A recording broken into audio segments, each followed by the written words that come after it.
There's a clown in that cornfield.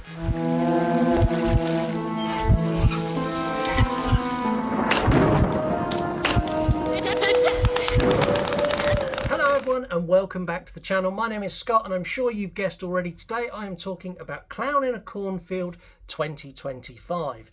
This is Eli Craig's film adaptation of a book series that until a couple of months ago I didn't even know existed. I'd never heard of the books, I've never read the books, so this review is going to be purely based on what I saw on screen. The movie follows a character called Quinn and her dad as they move back to a little town in Iowa. It's a very idyllic little pretty town where everyone knows everyone and everyone's really friendly.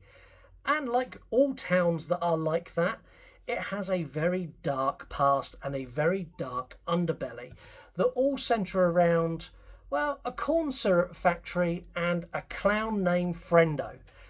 I'm going to say it now, this movie is a great little ride. It is an hour and a bit, an hour and 20, and it is a fast-paced, fun slasher that ticks all the boxes it needs to, from decent characters, decent cast, decent practical effects. Frendo looks amazing. He's a really great character. All the set design's brilliant. It's really well shot. I think some of the directorial decisions that Eli Craig makes are fabulous. I think he's got a real eye for cinema, and it really comes across in some of the shots, especially some of the kill sequences. I think he done a fabulous job with this. I loved it for what it is. And what it is a very, very basic slasher movie. This is a movie that follows all of the tropes that are established within a slasher. And it doesn't really step outside of those. So you follow the trope of a little quaint town with a dark past, with a dark killer that's going to come out and get everyone. You have a group of friends that kind of venture off together and then get picked off one at a time, all the way through all of the slasher tropes until you get to the final girl, and you have the final girl moments with Frendo the clown. And it executes all of that really, really well, but it doesn't step out of that mold. And that's not necessarily a bad thing, but what it is it makes this movie quite forgettable. Like, I enjoyed it with the time I was with it, but I don't think this is a movie I'll return to. But the story in this is really interesting. A lot of the characters were underdeveloped, and I know with this being an adaptation of a book, those characters in the book wouldn't have been underdeveloped, because that's how writing works. You spend 90% of your time developing the characters. What this film has done is it's given me an interest in some of these characters and in the lore, and I now want to go and read the books because I want to know more about it. I also want to see Eli Craig direct more and do something with a bigger budget. Maybe I'd take a sequel to this. Like, this isn't a bad film.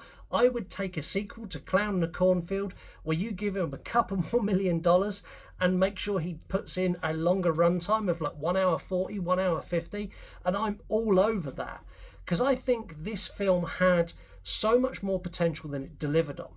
It had so much opportunity to develop characters and to really build on all of their individual motivations and all of their goals and all of their aspirations, and then watch it all get torn down by Frendo. And it failed to do that. And again, I think all of those issues are budgetary issues. And like I said, I really enjoyed this film. One thing that I found, I was more disappointed than I expected, and a big part of that is people who got screeners of this movie. I don't poo-poo on anyone who gets screeners, because we've been given screeners as well, and I love getting a screener. I love talking about horror before anyone else and telling people whether it's good or bad. But I think the problem with this is everyone that I saw that had a screener that gave these early sort of spoiler-free reviews raved about this so much. It was very much a hype train of, this is fabulous, this is groundbreaking, this is brutal and bloody. This is a deep story. It's creepy. It's horrible. It is the next step in slashers. And it really wasn't. Like, it is brutal and it is bloody, and some of the kills are fabulous. But I've seen them all before. There's no kill in this where I'm like, whoa, that's new.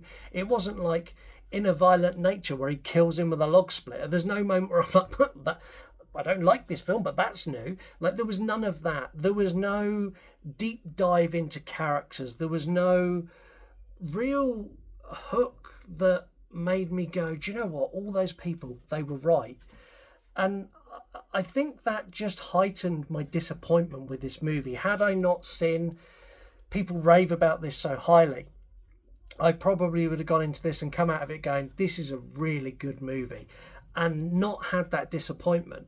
Because this is a really good movie. It's really well made, but it just didn't land for me. And most of that is because of the hype train that was behind it. Anyway, that's my thoughts on Clown in the Cornfield. Bit of a bummer, this one. It's a good movie, but ruined by people who said it was fucking excellent, when in truth it wasn't. It was just a basic slasher that done basic slasher shit, which was good, but it wasn't great. But I want to know what you think. Like, if you saw this already and you think this is one of the best slashers ever, let me know in the comments. I love to read through them. I love to get other people's perspectives, and we can have a chat in the comments as well. Make sure you drop a like if you like this video. Make sure you subscribe and hit that notification bell so you know when we do more episodes. And until the next time, stay out of the cornfields, because there could be a clown in there. See you later.